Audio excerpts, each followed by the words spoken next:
Clapping and everything. I love it. It makes me feel good. This is the first of the expert centennial speakers that you're going to see for the next few days.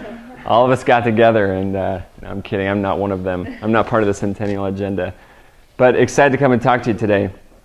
A little bit about my background, so you know who I am. A little bit. There's a lot there. But I've been at Rice for about 2 years. Originally from Dallas, Texas, just north of us here. Oh, yeah. Yeah? What part? Irving. Okay, good. Yeah, you a Cowboys fan? Cowboys fan, yep. Good. I love this guy. Tell me your name. Ricky. Ricky. Okay, good. I know who I'm going to ask all my questions to for the duration of the presentation, Ricky. Anyways, been at Rice for 2 years. Was before here, I was at the University of Nevada, Las Vegas, doing leadership development there as well. Did my grad school at Indiana University, did my undergrad at Brigham Young University, Idaho, and fell in love with the concept that I want to talk about today, which is authentic leadership.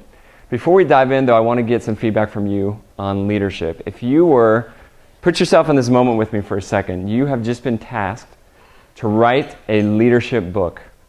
There's millions of them out there, right? These self-help books on how to be a better leader.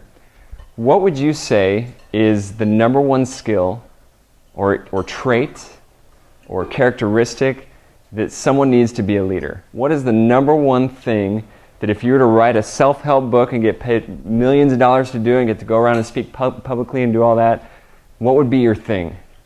What do you need to be a leader? What do you think? Courage. Courage. Good, I like it. Took courage to be the first person to say anything. Vision. Vision. Tell me more about what that means. A leader needs to have vision? Yeah, having a picture or some subset of ideas of where you want to go and where you want to take people. Okay, good. What else? Communication. Communication, why? Well, in order to be a leader, you have to have a follower or followers, and so unless you have a set of communication skills, then no one would listen to you. Okay, so if I develop communication skills, then I will be an effective leader. Is that the correlation? Not necessarily, but I feel like it's an integral part of it. Okay, the most important skill. Right, I guess so, right? Yeah. Charisma. Charisma. Where was your charisma? When she hits you have to go get her a yogurt, man. I think she's got the charisma. Yeah, she's got the charisma. For sure. Charisma. Why charisma? I think that's interesting. I think there's something about certain people that just makes you want to follow them.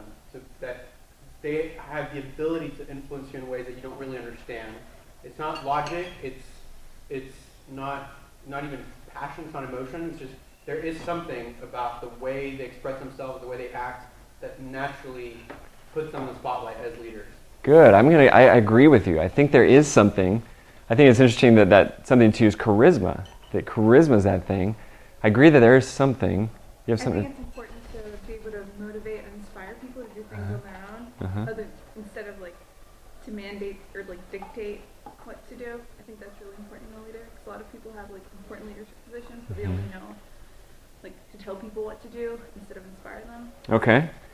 Play this game with me for a second. I like this. This is fun. It's the game where a presenter actually turns the presentation back on you, right? Play this game for a second. What does society say leadership is? So this is the part where you get to extract yourself from it and you get to point fingers at someone else.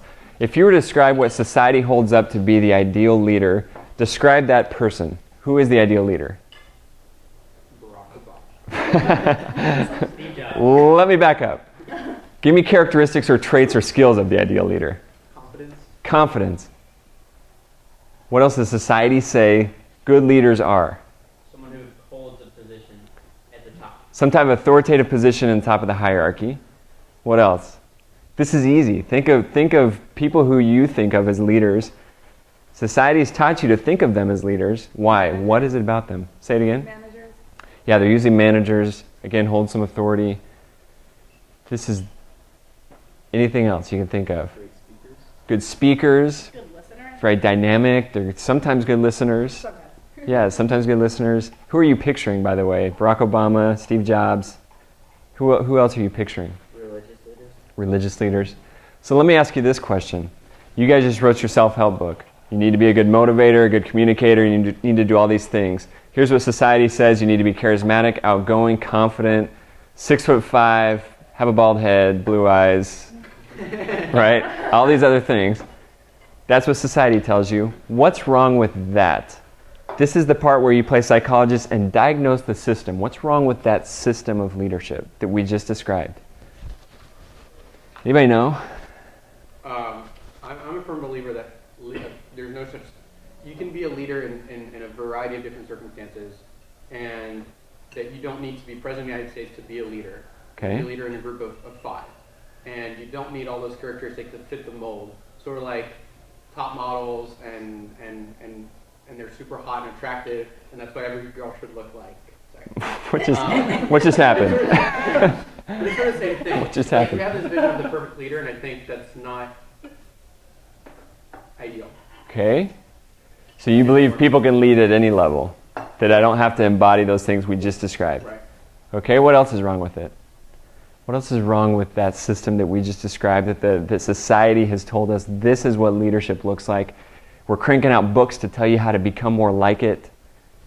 What's wrong with that? Yeah. Well, I feel like that definition that we gave almost says or implies that like a leader is always a leader in every situation, and I'm a firm believer that a good leader is one that can also follow in situations, and that's when you learn the most from your leadership skills and like from others.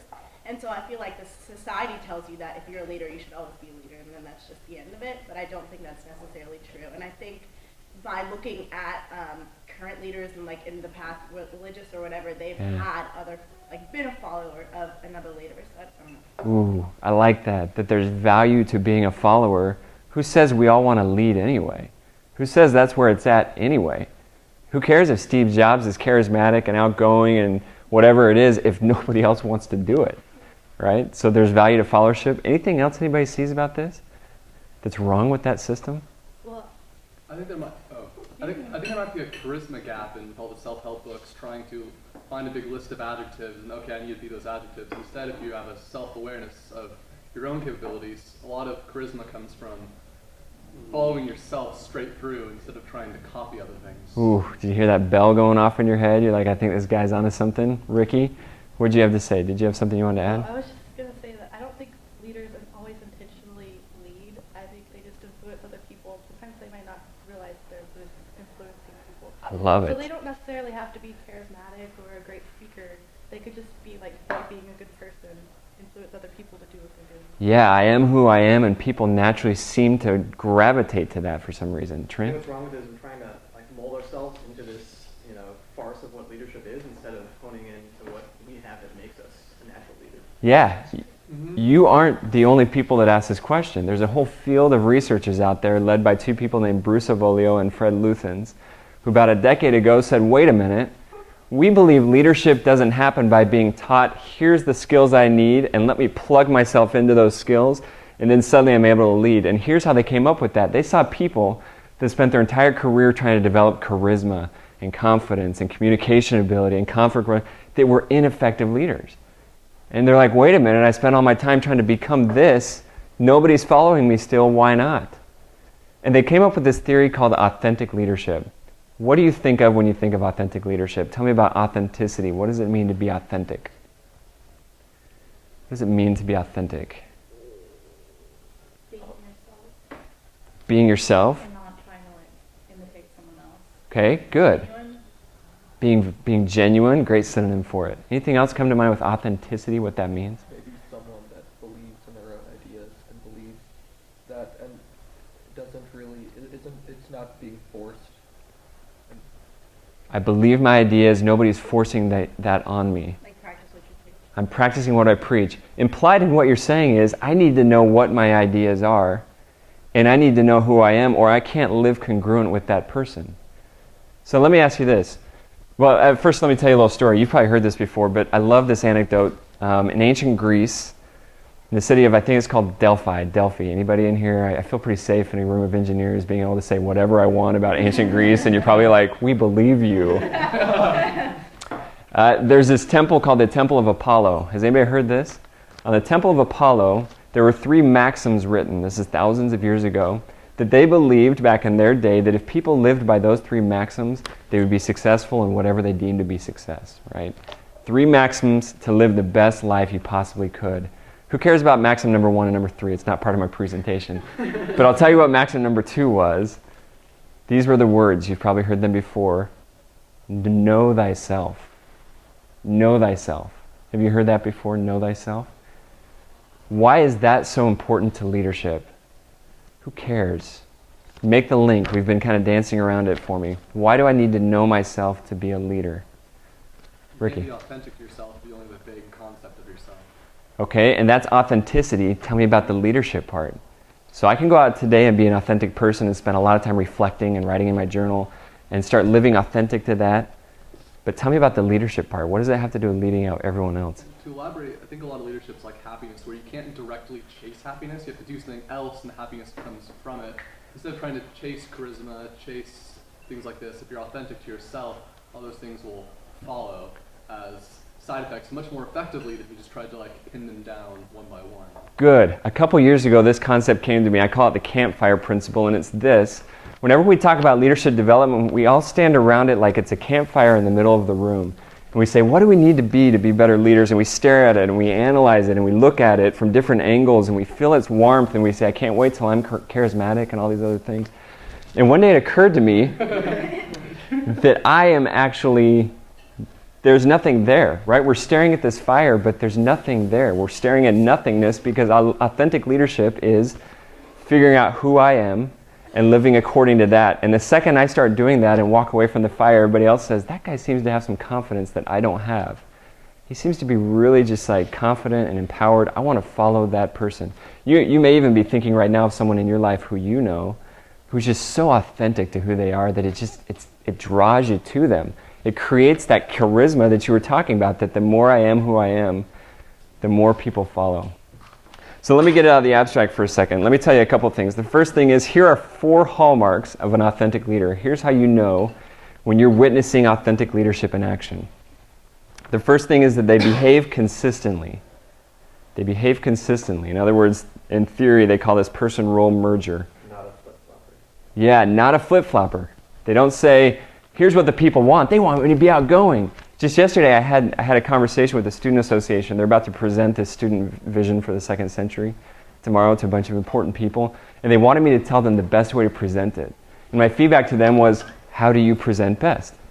And they said, no, just tell me what I need to do. Because they wanted me to say, okay, you got to get up there, you got to crack this joke, you got to make people laugh. And this girl's like, I don't do that naturally very well. And I said, then don't do it now. Now's not the time to experiment. Be who you are, and people will be drawn to that.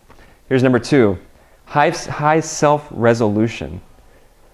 Tell me what that means. High self-resolution is the second hallmark of an authentic leader. High self-resolution. Computer metaphor, like resolution. Why not, right? We're a group of engineers. Confidence, being able to portray yourself as who you are, like not trying to like buzz up the resolution to someone you're not. Okay, good. Confidence. Tell me about resolution from the engineering or from the computer. What is resolution on a screen? Crystal clear. It's like just more like self-awareness, of who you are. Crystal clear. Someone who's authentic is clear about who they are. There's a lot of clarity there. Okay. Number 3, they're motivated by goals that represent their actual passions, values, and beliefs. The thing I can't stand the most, get ready, drum roll it, is when people come into my office and say, thanks, Rick, he's actually drum rolling it. The thing I hate most is when people come to me and say, I think I want to go into this career path because it just makes a lot of money. I know I'm going to hate it, I don't want to do it, but I'm going to do it because I just want to do it to make the money, and then I'll go do what I really love. That would not be an example of authentic leadership. Number 4, self-expressive behavior. What does it mean to have self-expressive behavior? Any ideas what that might mean? Authentic leaders are people who exemplify self-expressive behavior. Guess what that might be? Yeah. Whatever they do like exemplifies who they are, so they never they don't just try to put a show on for people when they need to, but like even when they're by themselves, they still do those things which they say they exemplify. Okay, good. They show what they do. Anything else? Self-expressive behavior. What might that mean? Let me ask it this way. What's the difference between an authentic person and an authentic leader? What's the difference between someone who's an authentic person, they are who they are, they live congruently, they know their values, they're clear, they have high self-resolution, they behave consistently, and an authentic leader? Do it. I think the authentic leader, the differentiated authentic leader, the person is that the leader is willing to take responsibility for a group, Good. a set of beliefs that the individual is not. Good. They talk about it to other people. They don't sit in their room and say, here's my values, I'm going to be congruent, I'm going to have high self-reliance. They actually go out and they say, here's what I care about. I care about creating an organization called Rice and Power, and here's what I want it to do. The founder of your organization is an authentic leader. He didn't just sit there and believe in authenticity. He went out and he created an organization and said, this is what I believe and I'm doing it. Okay? Let me share with you 2 more things and I'm going to jump in and do a little activity. Keep me posted on time too. So who cares, right? Who cares about being an authentic leader? Let me tell you 2 reasons why you want to be an authentic leader. The first one is this, and this comes from the research from Avolio and Luthans. Here's why they say you care. Leadership requires people to have high energy. It requires people to be resilient, to be able to fight through obstacles. It requires people who don't get shaken when things don't work out the way they want to be. And all 3 of those things come from being confident in myself. The more I know about my values, the more ready I am to fight through and be resilient, confident, etc. The second reason you want to be an authentic leader is to create authentic followers. Why would that matter? The benefit of being an authentic leader versus just going out and being super charismatic is that I create authentic followers. Why does that matter? I mean, you want people who are as committed to the cause as you are, right? And who won't flake at like the first sign of trouble. Yeah, if I'm an authentic leader, I'm getting people who believe in my cause because they believe in my cause, not because they just like me for who I am. You hear about this in the news all the time, people that follow leaders because they like what they're saying, but when that leader has a fall from grace, suddenly they're left saying, now what? That wasn't who we thought it was, right? Can anybody think of an example of that in the media? Everyone follows them, and then that person turns out to be hypocritical, and everyone's like, oh crap, that wasn't what we thought, and they start backtracking. Any examples of that come to mind? The 47% comment, Mitt Romney. Tell me about it. Why? Why the 47% comments? Because people thought, I mean, his entire slogan was believe in America, and Yeah. then suddenly he's saying, like, I don't have to worry about 47%, and people were wondering, is this the person that I was seeing in public?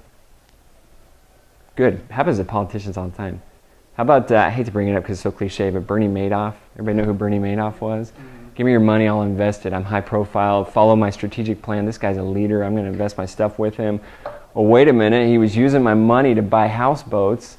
This wasn't who I thought it was, and suddenly they're left saying, now what? Now what do I do? I think I've beaten you enough with that concept that you need to be authentic leaders. So let me ask you this, how do you do it?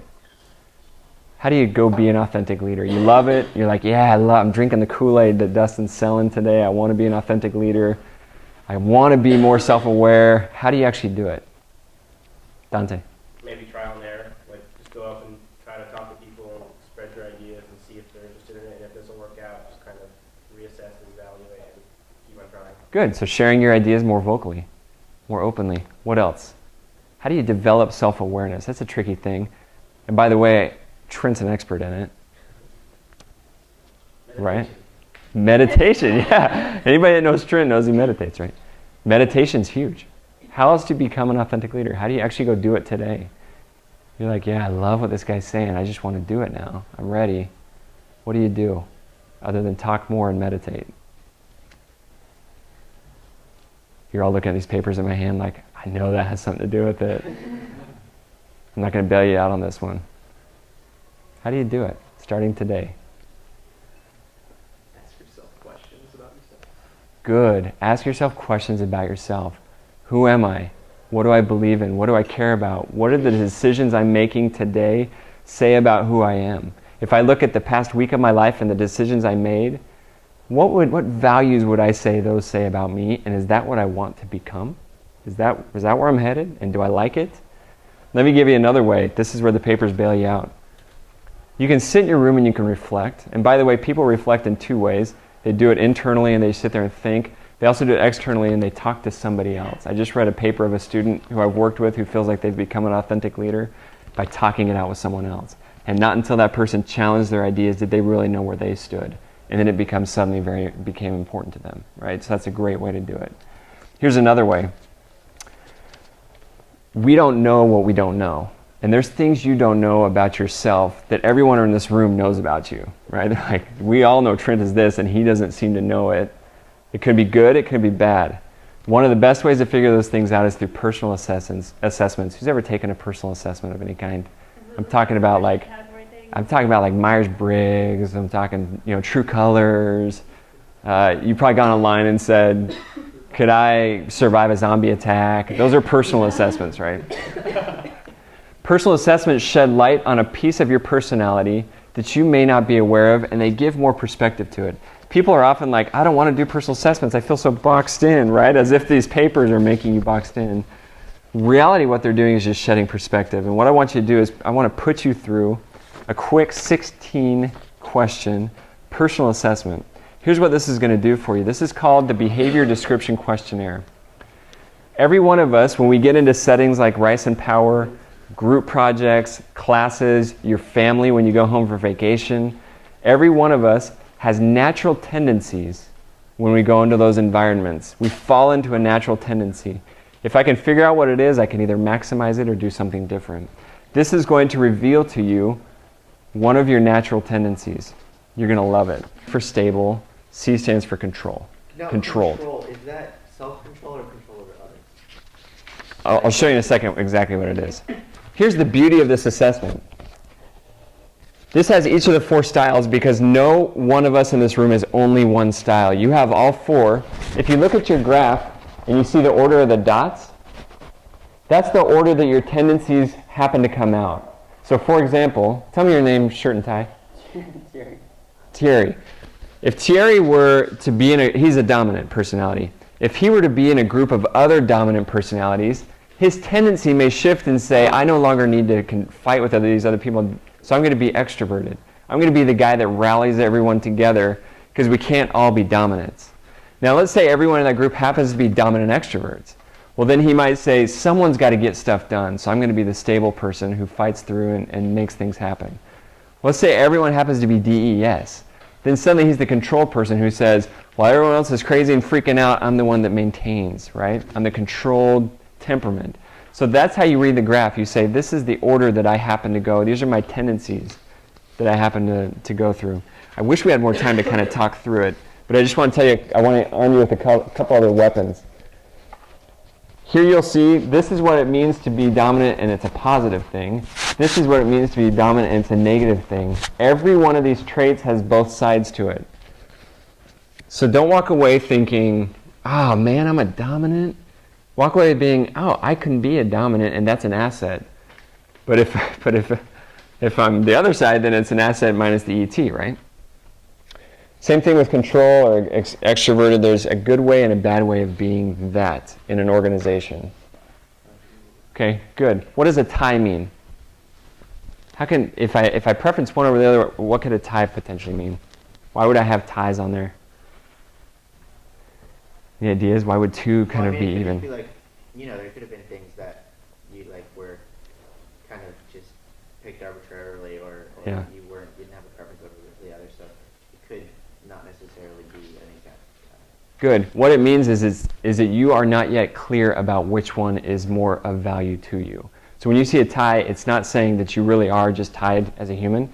It means that you need to exert some clarity. In other words, you need to do some self-resolution to figure out which one of these am I more of? Which one of these is more me? I would challenge you to think about what does this actually look like? If you walk away and say I'm a dominant, it means nothing. But you've got to look at it and say, how does this come out? How does this come out in my family? How does it come out in my student organizations, my religion, my classes? What does it look like in Rice and Power? And this could be something for future discussions. What does it actually look like for us, and how do we rely on everyone's strengths? Let me give you 2 warnings with this. Here's the first one. Anytime people get assessments, they love them because they get to then go out and say, oh, my girlfriend is an extrovert. Oh, or my boyfriend is such a dominant, right? That's a natural tendency. That's not a bad thing in and of itself. If you start treating other people differently based on what you believe them to be, warning. Second warning, and this is what I'll end with, is don't excuse your behavior because you are something. I'm a dominant, guys. Come on. It's just how I act. Get on board or hit the road. So don't excuse your behavior because of what you are, right? Those are the two warnings. My challenge for you is to make meaning of this. Remember, authentic leadership is people who know something about themselves and begin to live authentic to it. In other words, dominants don't try to be stables. Controls don't try to be dominant. You find out what's great about you and you become more of that. If anybody has more questions or would like to debrief this more just one-on-one, feel free to shoot me an email, dustin.peterson@rice.edu. I'll have Trent send it out.